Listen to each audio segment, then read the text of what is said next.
One of the most frequently uttered criticisms of modern anime and manga, especially pertaining to the current crop of shonen, is how heavily influenced they are by the major works of the last generation, leading many to condemn them to the status of just being knockoffs. But here's the thing, the titans of the past have always shaped the players of today, and to best prove my point, I'm going to show how one of the most dominant and unique figures of the previous era mimicked one of its predecessors, in terms of characters, stories, worlds, abilities, and how even both sources eventually ended up sharing a similar fate by their conclusions. And this is how Bleach is the spiritual successor to Saint Seiya. To begin, I'll bring up a mutual trait held by both series leads, and it's that neither is viewed as the most popular character from their respective franchises. Now, both series belong to the magazine Weekly Shonen Jump, which is known for occasionally taking polls to determine who is the fan's favorite character, usually won by whomever is the leading role. But neither Ichigo nor Seiya retained a first place position in the end, which is a rarity for the magazine. To the best of my knowledge, the only other constant exception to this standard is Gon from Hunter x Hunter. In Bleach, originally Ichigo placed first in the character polls, but later on the fans demoted him to fourth, and after his decline in popularity, the series itself replaced the best character poll in favor of other best of lists, such as favorite fights or best blades. In Saint Seiya, the titular character himself ranked fifth in their character poll, despite being the franchise's namesake. The series itself spreads its attention across a team of 5 saints, and Seiya placed last amongst them. Looking at both character polls from a distance, oddly enough, both series' lead protagonists rank beneath an ice user in the end. The next manner how the universe of Bleach mimics Saint Seiya's is through the world building, and I'll start off with their settings, both of which occurred during the same years as they're being written, though actually a tad bit more futuristic than what their present year was like. But despite that, much of where their actual stories take place resemble areas of the past. For example, the Soul Society of Bleach models itself after feudal Japan, and the same goes for Saint Seiya, where most of its locations and various architectures are heavily inspired by the buildings of ancient Greece.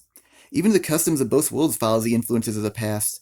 Like the people who inhabit the Soul Society wear outfits that reflect the typical design of samurais, and with Saint Seiya, the people of its world worship the Greek gods, Athena, Poseidon, Hades, and many of the combatants of the series are modeled after Greek mythological figures, such as Pegasus, Andromeda, Orpheus, and Medusa. For the most part, both franchises' cast of characters belong to orders. In Saint Seiya, the protagonists fight for the goddess Athena, and those who fight under her name are referred to as the Saints, who also happen to be the physical representation of constellations in the night sky. Throughout the story, the Saints do battle against other factions affiliated with other Greek gods. In Bleach, most characters are Soul Reapers, sometimes referred to as Shinigami, and their main purpose is to help the spirits of the deceased pass on to the next world, while at the same time slaying the demons of their world, maybe more correctly said the human world, known as Hollows. In Saint Seiya, Athena's Saints are split up into 3 different castes: Bronze Saints, Silver Saints, and the highest-ranking Gold Saints, all of whom are led by a man known as the Pope. Bleach follows a similar structure with its Soul Reapers, as there are levels present in their ranks too: average Soul Reapers, seated officers, lieutenants, and captains. One major difference is that each Soul Reaper is assigned to a squad. Overall, there are 13 of them, and they all answer to the captain of Squad 1, who serves as their leader, sometimes even referred to as the Captain Commander of the Soul Society. Each squad is led by a captain, so that makes 13 of them. Keep in mind, in Saint Seiya, there are 12 Gold Saints, but with the addition of the Pope who acts as their commander, the number reaches 13 as well. I'll go further into that discussion a bit later, so for now, sit tight. Late into the story of Bleach, an entity known as the Soul King is revealed, and that's one of the Soul Society's hidden purposes, which was to protect and serve him, since he basically plays the role of God in their universe. With this extra addition, the structure of Bleach again follows the mold of Saint Seiya, as what the Saints are to Athena, the Soul Reapers are to the Soul King. The world building of Bleach shows another example of how it succeeds Saint Seiya, and it's about a deviation they share from the typical action-based shonen series. Now, most shonen that involve any sort of combat incorporate the concept of ki into their stories. Both Bleach and Saint Seiya possess an idea akin to ki, but never outright call it that. In Saint Seiya, their ki is referred to as Cosmo, and Bleach's is known as Ryatsu, so both series parallel each other by rejecting the name of ki, instead opting to create their own variant of it. The next way Bleach followed Saint Seiya's structure is how the characters of both series fought, with what would be considered living weapons, capable of evolving and transforming. The living weapons of Saint Seiya are specialized power-boosting armors known as claws, different from user to user, and can classify into 3 separate rankings: bronze, silver, and gold, bronze being the weakest and gold being the strongest. Embedded inside each claws are powers exclusive to their users, providing them with special abilities. Examples include the Andromeda Cloth, a bronze level with an extendable dowsing chain that can also be used in battle, the Silver Perseus Cloth, that grants its users the ability to turn their opponents into stone, or the Gold Libra Cloth, which comes with detachable super weapons that can be loaned out to other fighters in times of need. Just a note, most saints already possess unique abilities, and the claws themselves just bolster their existing powers. Why these armors are considered living is that they act on their own volition. Like if they deem their user corrupt, they can reject them, and likewise if a weakened saint faces defeat, a more powerful claws can come to their aid, and let said saint don them, thus strengthening their abilities in the process. How the claws transform and grow stronger is that when introduced to blood, they can physically change and attain a higher power. At first, the Pegasus armor barely covered Seiya's chest, but after its destruction, once it had been repaired through this method, it grew to protect Seiya's entire torso, and the power of the armor itself rose along with its alteration. When drenched in the blood of a gold saint, the armor gained a new power-up, where its color returned gold, and received a temporary stat boost. The method of increasing a claw's performance by the dousing of another's blood occurred at multiple points throughout the story. Continuing on to the weapons of Bleach, now the Soul Reapers fought with special swords known as Zanpakuto. Much in the same vein as the claws from Saint Seiya, each Zanpakuto differed from one another, like possessing unique abilities and appearing in different shapes and sizes. The Zanpakutos hold 3 variants, base form, Shikai, and Bankai, with the 2 latter forms serving as multiplicative power-ups. The base form appears as a normal samurai sword, but can come in different colors. In the Shikai state, the sword generally transforms into a new type of weapon, such as a more European-style blade, or even something along the lines of a spear. And most transformations unlock new abilities for their users, like element manipulation, or making the weapon itself more malleable. The final stages of Zanpakuto, the Bankai, usually operates in 2 or 3 ways, either summoning a giant monster to fight on the user's behalf, a souped-up version of the Shikai, or grants the sword's owner a massive stat boost. How the Zanpakutos are considered living is that they can communicate with their users, generally inside their owner's minds, but sometimes the more powerful sword spirits can manifest a representation of their true selves in the living world. The swords themselves are capable of leveling up, just like their users, as the Shikai and Bankai states come when their owners master them, rather than the transformations naturally occurring. Overall, what makes these 2 sets of weapons relatable to one another is how personally tailored they are to their users. Like the saints are born to use a specific claw, determined by whatever constellation they fall under, and the Zanpakutos represent their owner's own souls. In most cases, the weapons of Shonen-based series are no different than any other ones, and can be utilized by almost anyone. In stark contrast to the sets of weapons from these 2 series, which serve a specific function and are solely for their own users. So these 2 stand out from the majority of other series in a similar fashion. How the weapons of these 2 series resemble one another is that they're inseparable from their user's identity. In Saint Seiya, the armors are literally implemented into their user's name. Pegasus Seiya, Phoenix Ikki. What I'm getting at is the powers bestowed upon them by their weapons define who they are as characters. Whilst on the topic of fighting, I'll bring up another similarity between the combat of both series, pertaining to how the battles were orchestrated. The best way to describe them both would be by saying they're team versus team, where most of the members are separated from one another and fight their own independent battles. To put this into better perspective, I'll provide an example from both series. In Saint Seiya during the first half of the Sanctuary arc, the team of 4 Bronze Saints were mostly split apart from one another. The illusions of Saga trapped Shun and Hyoga in the Temple of Gemini, while in the Temple of Cancer, Shiryu battled against Death Mask, and Seiya fought for his life against the hypnotized Aiolia in the Leo Temple. And a similar comparison from Bleach is during the Soul Society arc, when Ichigo and companions broke through the Ceretes barrier, the Soul Society's capital, separating them in the process, resulting in Ichigo and Ganju having to fight Yumi Chika and Ikkaku in the 11 Squad's territory, while Uryu faced Jirobo with Orihime present, and Sato being bested by Captain Kyoraku. So both series had multiple events taking place in different locations within the same time frame, prioritizing the mission of the group over the individual.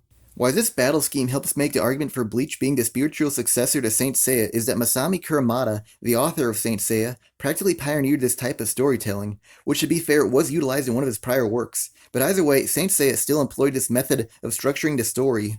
What makes how both series harnessing it so similar is that this technique nearly stretched across both series' entireties from beginning to end. Now in Saint Seiya's time, the closest any other series got to this method were contests or tournament arcs, which wouldn't span for more than a few dozen episodes or so. Now in the more recent eras of anime, which contain an increasing number of Magic Guild superpowered high schoolers and a certain pirate crew, there have been a few more team-based battle setups in the manner of Kurumada. But what makes Bleach the closest to capturing its spiritual predecessor's essence is a lack of emphasis on the main character, which could potentially explain why their leads weren't voted the favorite. Like these 2 series had absolutely no fear of straying away from their lead protagonist for episodes at a time.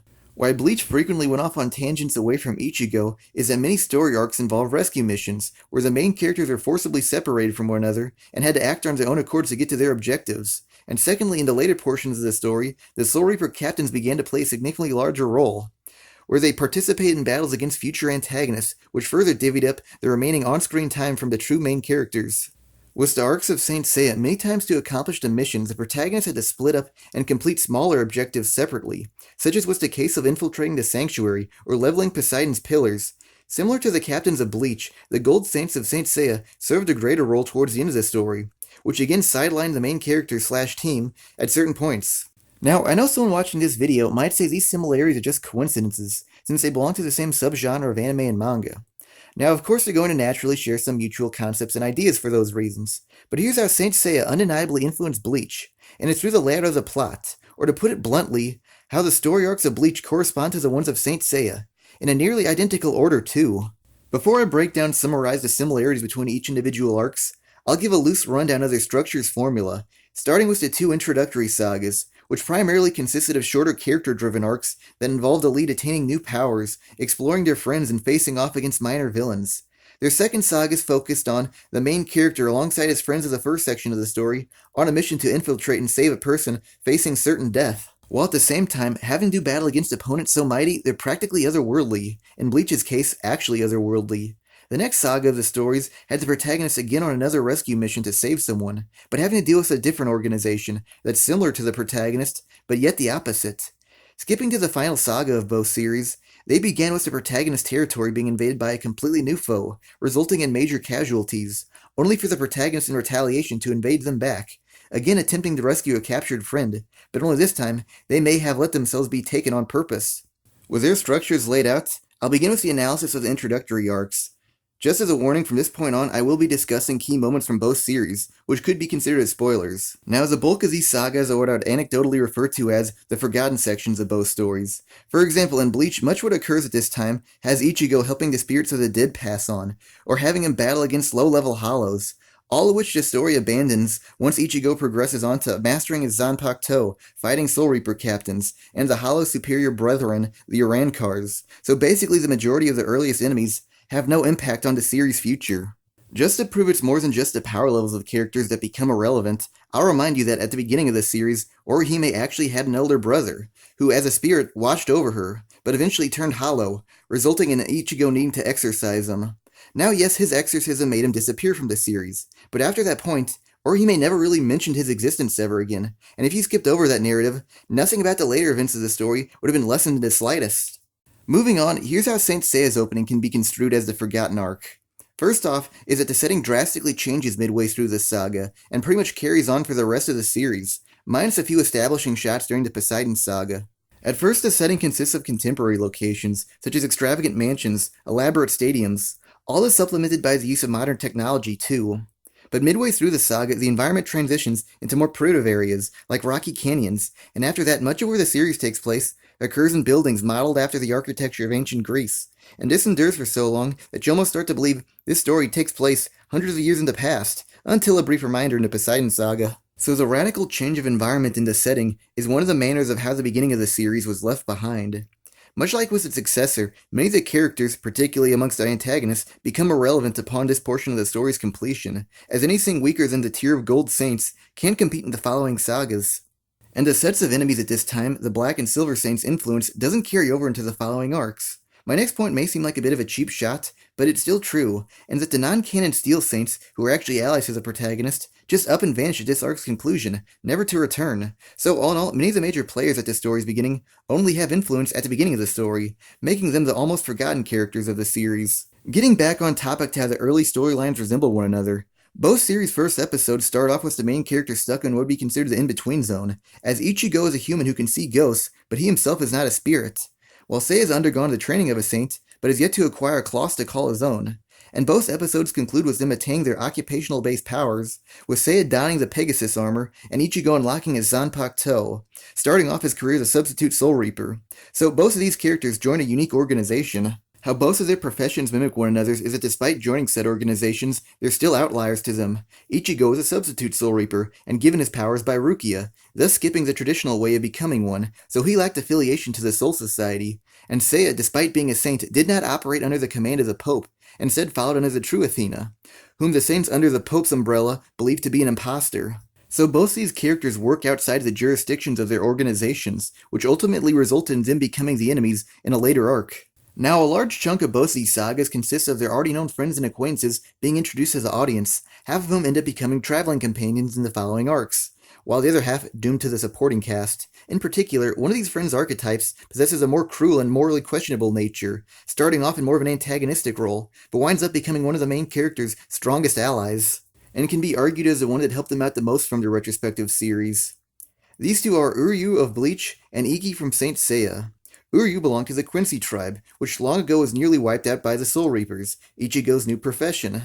So Uryu possessed an innate hatred for Ichigo, and Iki underwent training to become a saint, but what he endured was far harsher than a normal procedure, resulting in him harboring a deep grudge against Athena and her knights, provoking him into attacking his former friends and stealing the sacred gold cloth of Sagittarius. But by far the biggest link between these two characters is the catalyst that instigated their hate, which was the wrongful death of one of their loved ones, Uryu's grandfather and Iki's friend Esmeralda. Another similarity between Ichigo and Seiya is who served as their mentors, Rukia and Marin, both of whom were women, which is uncommon for the shonen genre. Speaking of women, a female serves as both characters' motivations for becoming stronger.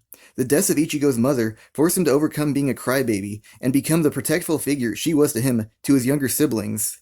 And Seiya desired to become a powerful saint in the hopes that it could help him reunite with his long-lost sister. Returning to the events of both stories, nearing the end of their arcs, the lead character got humbled by a higher-tier member of their organizations, which kicked them off into the next saga. In Bleach, the captain Byakuya Kuchiki effortlessly defeated Ichigo, and took the currently powerless and labeled traitor Rukia back to the Soul Society so she can be put on trial for her perceived criminal acts. And once Ichigo has come to, he and his friends encountered during this arc concoct a rescue plan to infiltrate the Soul Society and retrieve the captured Rukia. And the equivalent to this from Saint Seiya is when the Gold Saint Aiolia, along with a few subordinates, confronted Seiya. Initially, the underlings dominated the Bronze Saint, only for the gold cloth of Sagittarius, which formerly belonged to Aiolia's deceased elder brother, whom the Pope falsely labeled a traitor to Athena, to come to Seiya's aid, granting him the strength to overpower the minions. At first, Seiya, with the power of the Sagittarius cloth, is able to push back the Gold Saint, but eventually prompted his opponent to, in retaliation, unleash his full strength and overwhelm Seiya. Before Aiolia could finish off the down Bronze Saint, he detected the divine Cosmo of the approaching Athena, resulting in him questioning the decisions of the Pope, of calling the true Athena an impostor, and the idea of his older brother being a traitor. After departing, Athena, encouraged by the change of heart from Aiolia, planned to launch a raid against the Pope by infiltrating his base known as the Sanctuary, accompanied by Seiya and his fellow Bronze Saints. Continuing on to the second sagas of both series, which by the retrospective fandoms are perceived to be the franchise at their very bests, in Bleach's Soul Society saga and Saint Seiya's Sanctuary saga. As stated earlier, the premise of both of these sagas involved infiltration and saving someone. In Bleach, Ichigo and company had to battle their way through the ranks of Soul Reapers in the hopes of rescuing Rukia, who had been sentenced to execution, while at the same time learning more about their own powers and abilities, like the Bankai transformation. In Saint Seiya, at first this mission started off as just an infiltration, maybe even more of just a negotiation, but later progressed on to being a full-on rescue operation to save Athena's life, after an arrow had pierced through her heart and could only be removed by the Pope. So Seiya and friends had to battle against the Gold Saints to reach the Sanctuary's summit and receive the aid of the Pope, all before the Sanctuary's clock tower struck midnight, when Athena would ultimately die. Also during this arc, the Bronze Saint 5 learned more about their own powers and abilities, as well as the Seven Sense. So now both arcs were about saving someone from death within a set time frame. Before I get too deep into analyzing these sagas, I have to say there's a decent argument that the first half of the Soul Society saga is Bleach's equivalent to Saint Seiya's Silver Saints arc, rather than the Sanctuary saga. As in, this portion of the story had Ichigo and friends clash swords against defeated officers, who would be considered the mid-tier Soul Reapers, similar to the Silver Saints of Saint Seiya. And what separates the officers from the captains is the majority of them have yet to master Bankai, which nearly all the captains have. Again, quite similar to the Silver Saints, who have yet to achieve the Seven Sense, something all the Gold Saints have already attained. So even if these portions of the story don't match up perfectly, the relation to the seated officers and captains sync up pretty well when compared to the Silver and Gold Saints in Saint Seiya. Another trait shared between these two invasion arcs is that the group the main characters fought against aren't necessarily evil, and instead are misled by a villain hidden behind a curtain. Who is the true antagonist of their retrospective story arcs? Now let me describe one of these true enemies, and see if you can guess which franchise's villain I'm referring to. He's an elite member of his retrospective organization, and on top of that, he happens to be one of their strongest fighters. He is two-faced. The public and those around him believe him to be an honest person, but secretly he harbors a dark side. His pastimes include manipulating others, and one of the methods in doing so involves utilizing one of his own special abilities to create illusions to trick people.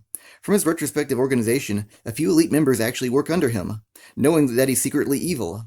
Now, as those tidbits stated, did I refer to the antagonist of Bleach or Saint Seiya? The answer, both, as this description can equally apply to Sosuke Aizen just as well as it can with Gemini Saga. Here's the proof. Aizen is the captain of Squad 5. Saga is the Gold Saint of Gemini. So they're both elite members of their respective organizations. How they're two-faced. At first, Aizen presents himself as scholarly and polite, but later in this arc shows his true self, cold and dismissive. With Saga, he represents the Gemini constellation, and thus possesses a split personality, one side good, one side evil. These two characters' portrayal as being two-faced is visually represented in their character designs as well, as when Aizen disguises his true self, he wears glasses, but when he exposes his real intentions, he removes them and slicks back his hair.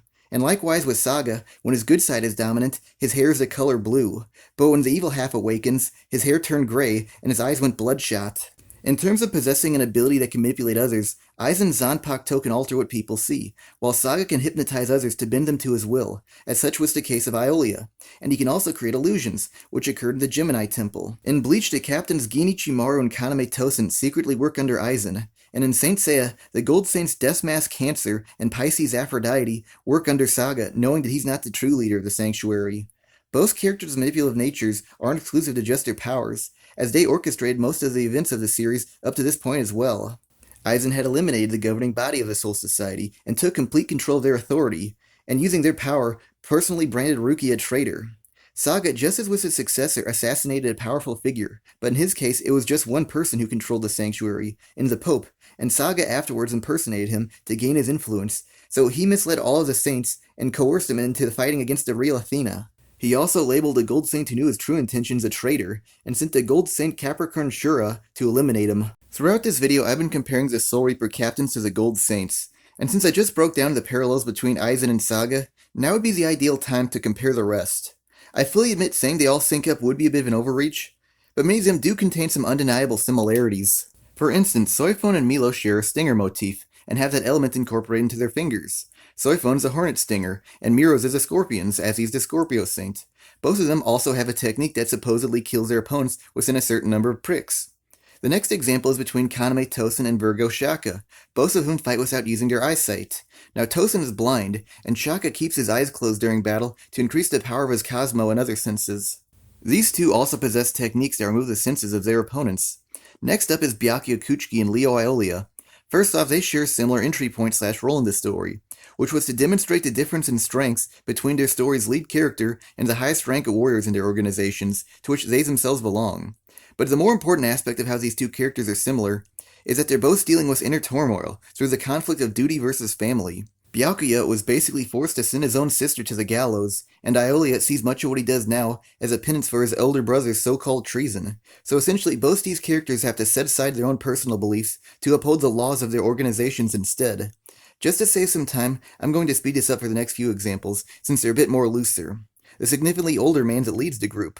The two more morally questionable ones that appreciate fighting a little too much. The Ice Guys, and the giant ones who wear buckets on their heads and are more known for their losses than their actual victories. Returning to both stories' plots, at the end of their sagas, one major difference between the two is what happened to their manipulative villains. Aizen lived on to be the antagonist in a future saga, while the Gemini Saint perished. But despite that one difference, much of what occurs is actually similar. Like the protagonists are no longer deemed threats and have been recognized by their organizations. And who they set out to rescue were saved. Ichigo prevented Rukia's execution, and the arrow that binded Athena dissolved. So basically both missions worked out in the end. Before I continue on to the next saga, I need to briefly say this. In between this and the following saga, both anime adaptations included an underrated filler arc, the Bount arc of Bleach, and Saint Seiya's Asgard arc. Now despite most anime fans' abject hatred of filler, I personally believe both arcs were actually decent. But despite that, I concede that they can feel a bit out of place, and not in a violating the series' continuity type of way, but more so with the enemies themselves. For instance, the canon of Saint Seiya was almost entirely based within the Greek mythos, but the Asgard arc deviated to Norse mythology, and the Bount arc had vampires wielding what were essentially bankais despite not being soul reapers or belonging to any existing tribe of Bleach, humans, spirits, hollows, or quincies. So even with how the style of filler is written, Bleach can be very reminiscent of Saint Seiya. To be fair, Bleach did have other filler sagas after this one, while this was Saint Seiya's final one, so this instance could be more coincidental than intentional.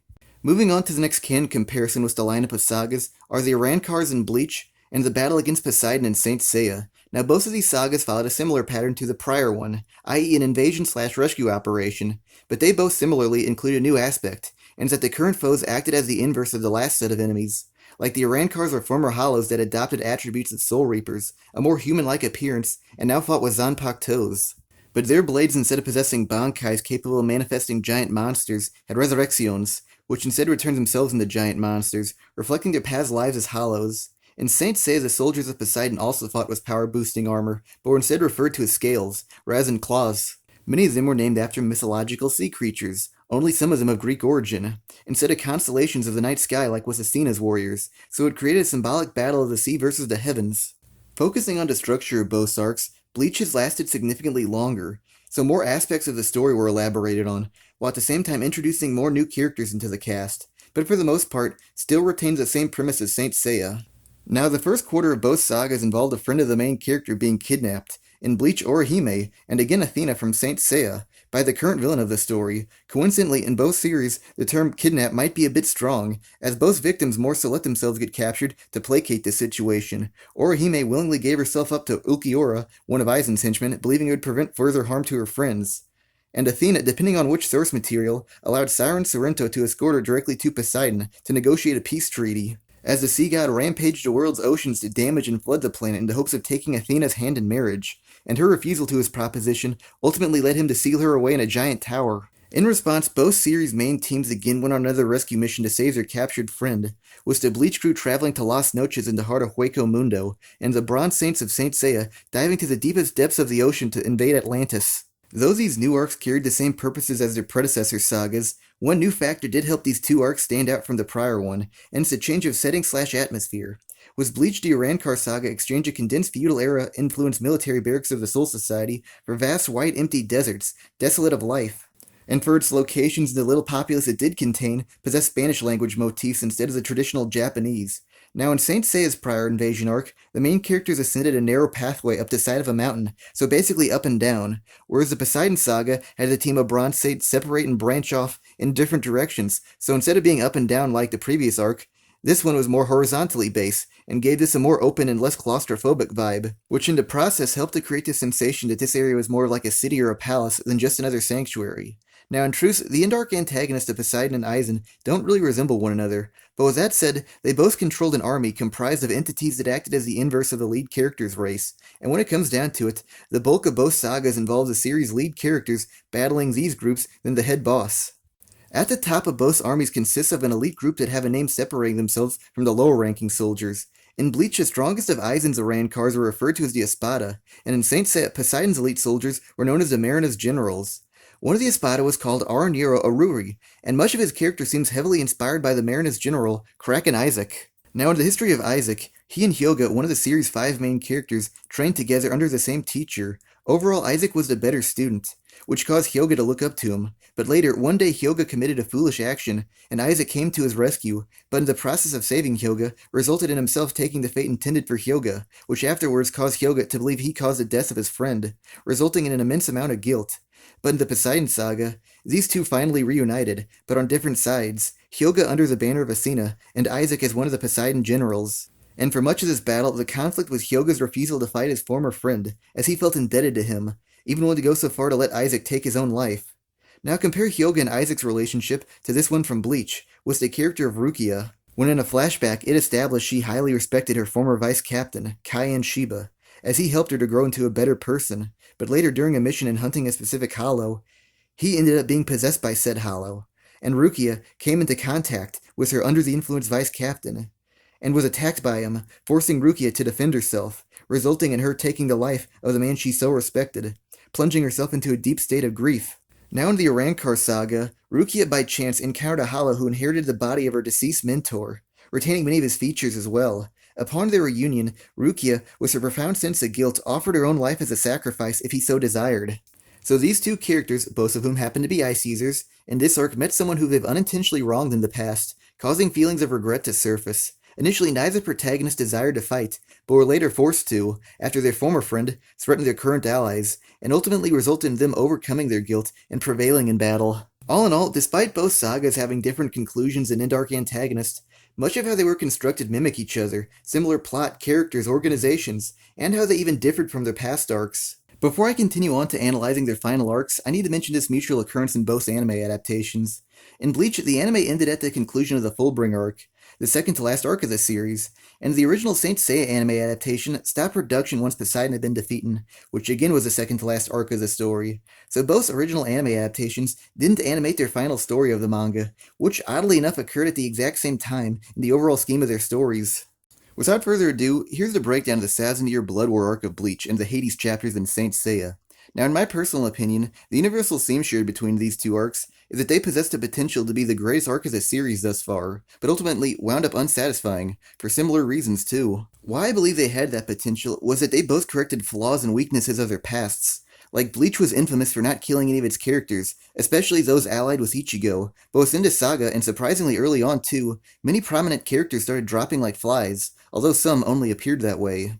And with Saint Seiya, one of its negatives that was cleared up in the Hades saga was by finally mobilizing the Gold Saints and having them participate in the war, because in the two most recent arcs, Asgard and Poseidon, they just sat on the sidelines while the Bronze Saints fought all the battles, so the Hades chapters better utilize the existing cast. Both series' final arcs increased their potentials by upping the ante. Like in the past arc, there is a lingering sensation that the protagonist's side was essentially a giant army taking on a small rebel squadron, whereas now the situation escalated to the point where they had to square off against an equally sized army, whom the scales actually tipped towards. Like the enemy army of this arc from Bleach, the Vandenreich possessed medallions capable of neutralizing Bankais, so the Soul Reapers couldn't fight at max strength. And in its predecessor's saga, the Knights of Athena not only had to face off against the soldiers of Hades, but also the reanimated corpses of deceased saints, which included several gold saints as well, who were resurrected by the god of the underworld himself to fight alongside his own army. So since both series protagonists were put at such a severe disadvantage, it really made the battle feel losable, which in turn made these final sagas very easy to get invested in. So that extra element opened many new doors for the future of both franchises. Another similarity between these two specific arcs is that the conflict that initiated them long predates the actual story. In Bleach, this individual narrative was known as the Thousand-Year Blood War arc. Now in the Bleach universe, 1,000 years ago the Soul Reapers nearly exterminated the Quincy's, and this arc is about them seeking vengeance. And in the world of Saint Seiya, the gods Hades and Athena have long been at war, spanning several thousands of years, only to conclude and rekindle around every 250 years or so. While the backgrounds of both stories' conflicts are important, is that it involves the use of perspective. For instance, in both stories, what provokes the ongoing wars was never really elaborated upon, and at best told from a distance with minimal insight. So basically, the main characters of both series almost inherited a war in which they have to do battle, without even really having a personal connection to it.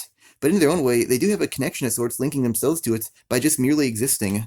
The final sagas of Saint Seiya and Bleach can be categorized into three separate segments, and the purposes of those segments are nearly identical to the other series' counterpart.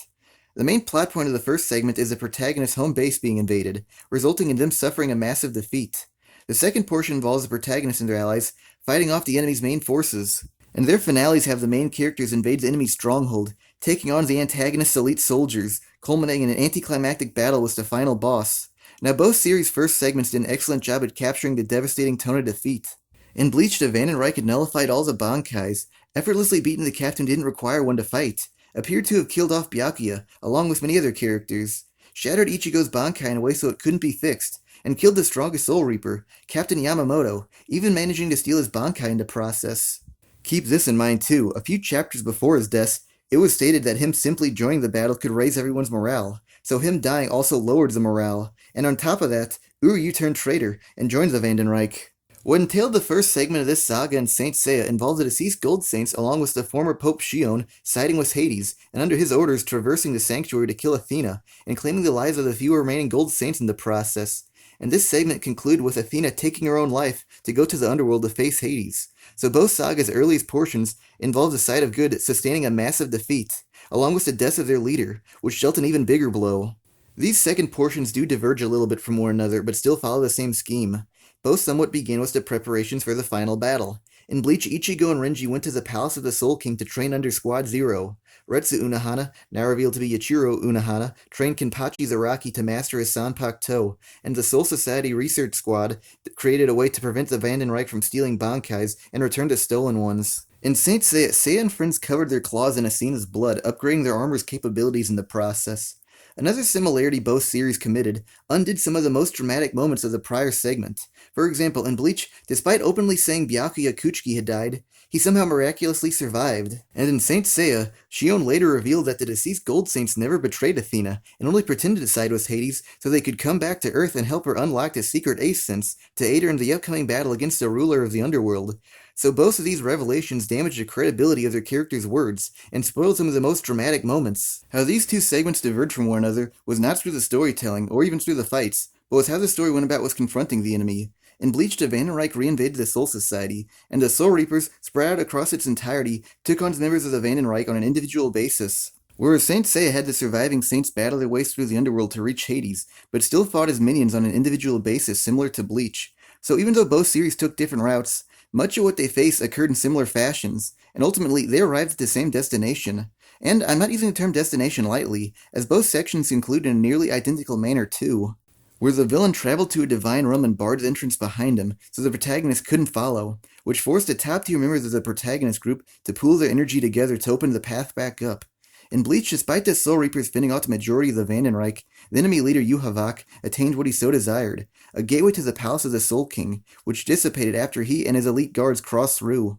So for the Soul Reapers to continue their pursuit, they had to utilize a machine created by Captain Kurotsuchi and Kisuke Urahara to create their own portal, but to open it wide enough, the Soul Reaper captains had to combine all their Ryatsu together. How this occurred in Saint Seiya was that Hades captured Athena while she ventured to the underworld and took her to his own personal domain of Elysium, which was sealed off by a divine wall that could only be opened up by deities, and since all the remaining saints were mere mortals, they could not pass and rescue their stolen goddess. After many unsuccessful attempts to pierce the divider, the spirits of the deceased Gold Saints resurrected to aid the living ones, and they banded together by focusing all their cosmo into the arrow of the Sagittarius Saint to unleash an attack powerful enough to destroy the wall, along with themselves in the process, just to grant the Bronze Saints access to Elysium. Before I discuss the finale of both series' stories, I have to mention some similarities in the final saga that don't necessarily sync up time-wise, but do show Saint Seiya's influence on Bleach. As stated earlier, the Gold Saints only pretend to ally themselves with Hades in order to help Athena. Well, in Bleach, it's later revealed that Uryu faked joining the Vandenreich so he could later stop them. So both series had allies pretend to turn evil, only to help the side of good. Next up, the mysterious character who always watched from the sidelines, finally joining the battle and revealing their true strength. In Bleach, after years of waiting, Kisuke Urahara finally unveiled his Bankai, which he had earlier said was not meant for training others. While Saint Seiya's elderly Gold Saint Doko finally revealed himself worthy of the title of a Gold Saint, by shedding his aged skin and revealing that he only sat on the sidelines to preserve his power from when he was younger, and thus unleashed it to its fullest. Both franchises' two-faced villain counterparts, Saga and Aizen, returned in this arc, and actually ended up aiding the ones who had struck them down earlier.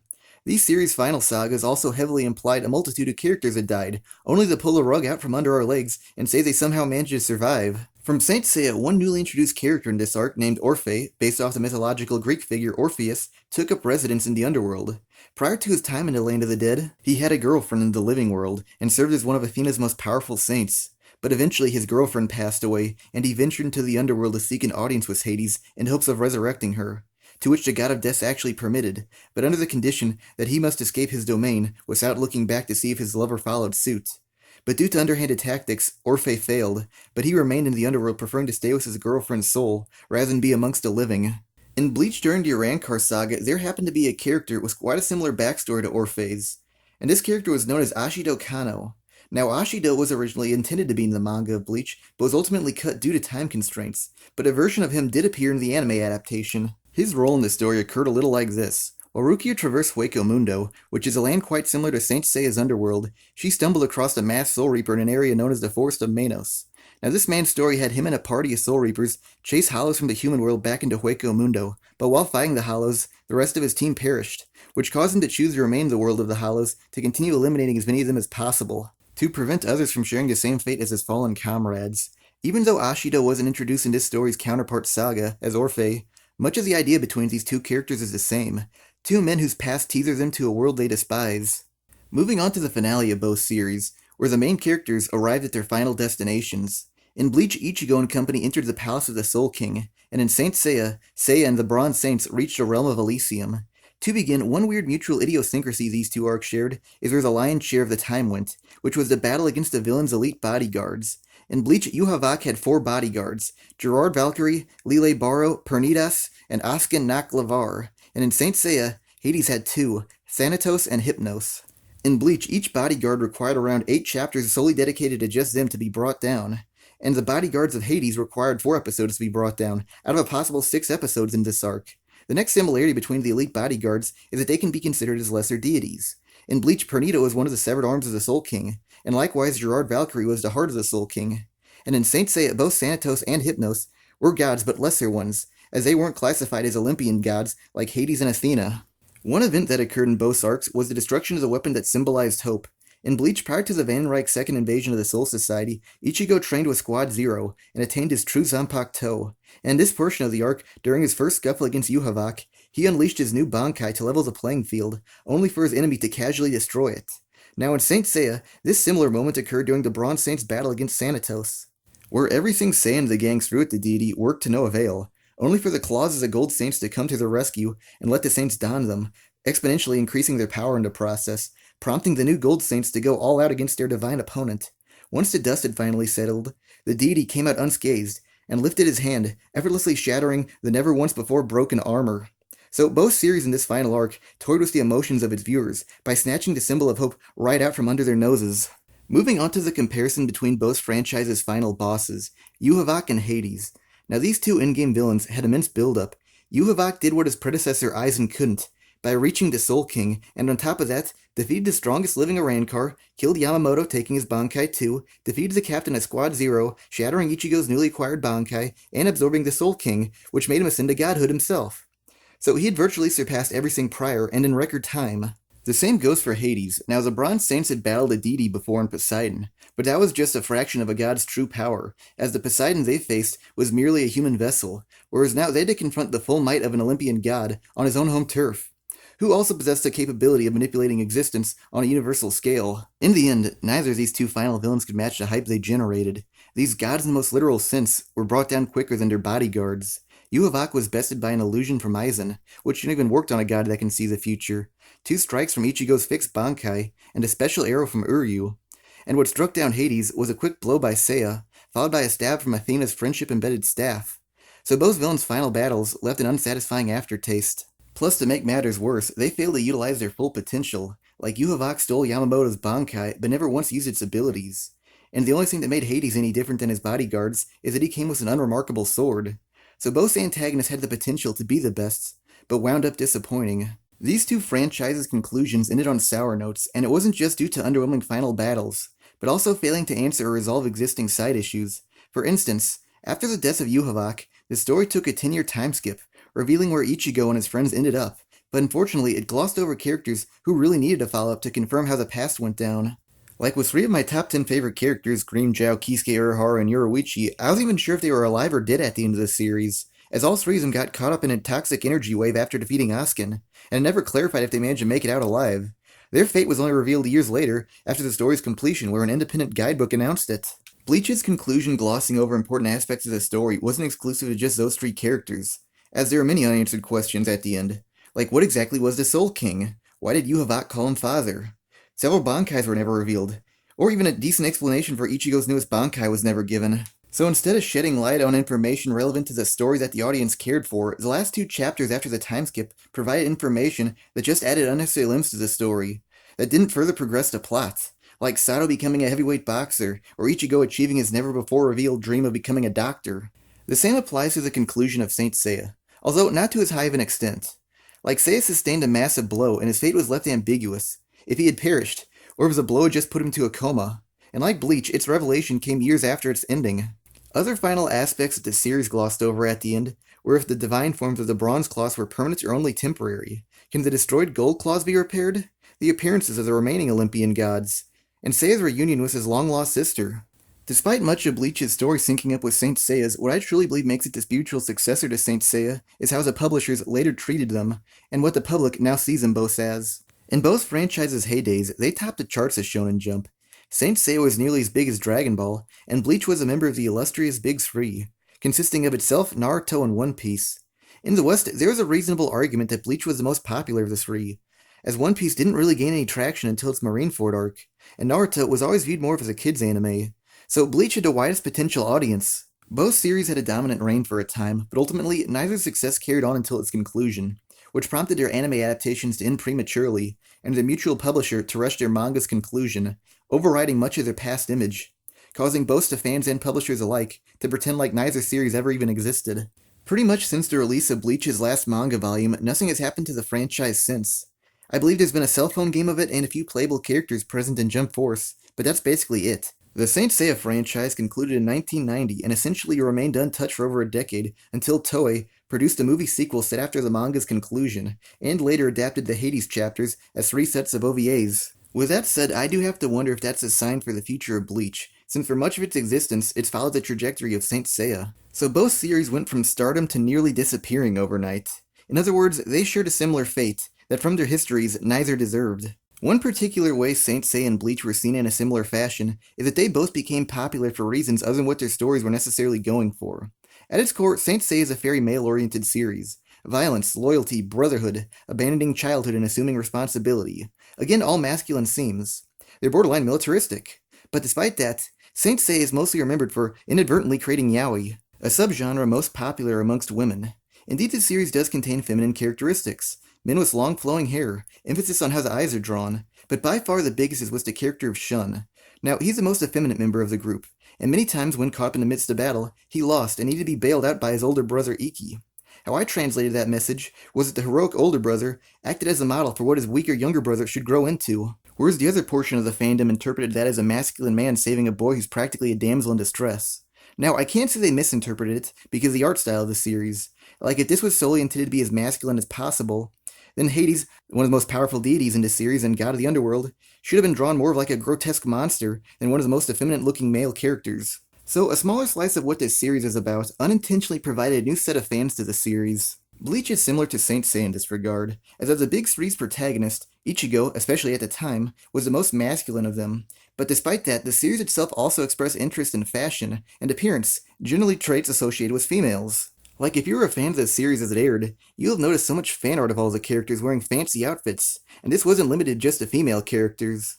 Also, Toshiro Hitsugaya, the character most popular amongst women, actually beat out Ichigo in the character polls towards the end. By no means would I call Toshiro effeminate like in the case of Shun, but he didn't possess the same masculine grit as, say, Ichigo. So, despite both series being shonens, and more male-oriented, they indirectly gained a large female following because of how good their retrospective authors were at writing the pretty boy archetypes. In other words, these two series were popularized for elements that weren't necessarily the spotlight of the series. Since I'm talking about how the series were seen, I'll add this fun fact that they share. Most fans who got into Bleach at a later point of the series were aghast to hear Ichigo's only 15 years old, since he's so adult-looking, and likewise the Saint Seiya fandom can be as equally shocked when they hear Seiya's only 13. With all this said and done, I bet there are some people wondering if Bleach should be lessened as a result of it following Saint Seiya's structure so much. My answer to that? No. Clearly no. And this applies to modern shonens like Black Clover and My Hero Academia as well. Because when it comes down to it, every artist was inspired by the works of the past generation, even the ones we admire the most. It's just that we, the audience, presumably never experienced what the author experienced, so we assume them to have been the point of origin based on our own perspective, without fully understanding what came first. In the history of Shonen, the two most influential works are Dragon Ball and Fist of the North Star, both of which basically shaped the mold and laid out the formula for all shonens that came after. But here's the thing, if you first viewed them with your current mindset, you'd probably see Dragon Ball as a ripoff of Journey to the West, and Fist of the North Star as Mad Max starring Bruce Lee. So the idea of mimicking the past has always existed. Even though both works' influences heavily inspired them, they still created their own original identity later on, by breaking prior limitations and introducing new elements into their mixtures, and for that reason is why I believe Saint Seiya's influence shouldn't lessen Bleach, because I believe Bleach accomplished it too. And for this next portion, I want to cover what made Bleach a successor instead of just being a ripoff. First off is Bleach introduced a psychological element into the formula. Like the armors of Saint Seiya were sentient, but they only existed externally in the living world, while the Zanpakuto of Bleach dove into the minds of the user. Like the consciousness of Ichigo is represented as a skyscraper, where everything was set sideways, also accompanied by a sensation of falling, but as Ichigo gradually learned more about his own abilities, the world stabilized. Another way Bleach explored mental states was through the theme of corruption or losing oneself, specifically applied to the hollow form of Ichigo vying for dominance.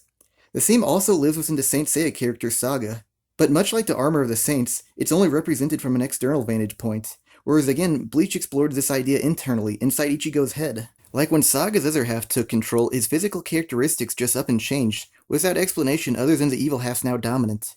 Whereas when something like this happened to Ichigo, many times the scene cut to an ongoing battle occurring inside his subconscious, and displayed how what was going on inside affected what was going on outside. Another interesting concept Bleach added to the Saint Seiya formula was a mystery whodunit subplot. Like early on in Saint Seiya, the story confirms a Gemini saint impersonated the Pope. Shun openly admitted it. Whereas Aizen being revealed as the mastermind behind the events of the Soul Society arc caught everyone off guard, as he was presumed deceased, and a subplot involved finding out who his murderer was. So Bleach's manipulative villain story arc included extra twists and turns. One freedom Bleach possessed that Saint Seiya lacked was time, as the Saint Seiya manga's run was from 1986 to 1990, while Bleach's run went on twice as long, and because Bleach didn't have that restriction, it enabled more time to elaborate on all the qualities of a character, especially those who weren't buddy-buddy with Ichigo. Like, Saint Seiya killed off many side characters so quickly that they couldn't leave a memorable impression. Bleach's extra time also allowed relationships between characters to be expanded upon. Like the Gold Saints of Saint Seiya, for the bulk of the story, acted individually, so there really wasn't any unique chemistries between them. Whereas the captains of Bleach frequently intermingled and had special relationships with one another, some friendly and some not so friendly. The Soul Reaper captains also commanded squads, opening up many more opportunities for relationships, with them and their subordinates, which introduced many fun dynamics into the series. For instance, Captain Hitsugaya is an always-by-the-books male child prodigy, who is partnered up with Rangiku Matsumoto, a laid-back, mature beauty. Their relationship plays with many existing tropes in anime. Generally, most series portray bosses as older figures towering over their juniors, but in this case, the lieutenant who's more experienced towers over her captain, to which she takes full advantage of. Like when her captain displays childish tendencies, she teases him for it by showing she's the adult. Now, despite being the adult, she's less reliable than her younger captain, which again is Bleach playing with traditional character roles. This next statement will have a few detractors, but this is the general consensus, and it's that amongst men, Rangiku is the most attractive woman in the franchise, because she can be a bit seductive. In other words, let's just say a flirty woman is partnered up with the man who is most popular amongst female fans. There's a subtle joke in there. I could go on for days talking about the great aspects of Bleach, but I gotta move on to the next topic. Now, just because Saint Seiya was the most impactful influence on Bleach, doesn't mean it was the only one. Like the series Gegege no Kitaro also served as an inspiration for Bleach. Now, despite Saint Seiya possessing characters who resurrected from the dead, the series itself wouldn't necessarily be considered supernatural, which is an important aspect of Bleach, especially in the beginning. Also, for the most part, the Saints really only fought against other humans, a few minor exceptions in the Hades chapters. But Bleach heavily involved fighting non-humanoid monsters, again especially at the beginning of the series. So two major factors of Bleach were borderline foreign to Saint Seiya. And this is how the influence of Gegege no Kitaro comes into play. Now, its franchise's namesake lead character, Kitaro, was a yokai who lived in a realm away from humans. But when they were caught up in the mischief of other yokais, ghosts, or creatures of Japanese folklore, he would render his assistance, but at the same time, maintain a distance away from those he helped. Many times his aid devolved into having to battle against the spiritual entities. Now, from this description alone, there's already a visible connection from Gegege no Kitaro to Bleach, as Kitaro's purpose preceded the role of Soul Reapers, as he's a spiritual entity fighting off other spiritual entities, more malevolent ones, so the Hollows too went on to assume the role of the enemy yokais. What I'm getting at is Bleach had a major influence from Saint Seiya, and a slightly lesser one from Kitaro. So two existing properties, but in combining these two very different franchises, it invented something new and original. Now, I've heard many fans of the Big 3 generation criticize the current shonens. Here's my sentiments on that. I prefer Saint Seiya to all of the Big 3. But I can still appreciate what is great about them, and that's how I think anime fans should approach the emerging shonens. Without a doubt, the new ones carry inspiration from the past works, possibly more than any generation prior. But what I think we should do is overlook where they're copying the past, and instead see and praise them for the new concepts and ideas they're adding to the genre. Otherwise, all we're ever going to hear is how the past was so much better. Thanks for watching this video, hopefully you all enjoyed it. If you see any other ways Bleach is a spiritual successor to Saint Seiya, feel free to comment below. Again, thanks for watching.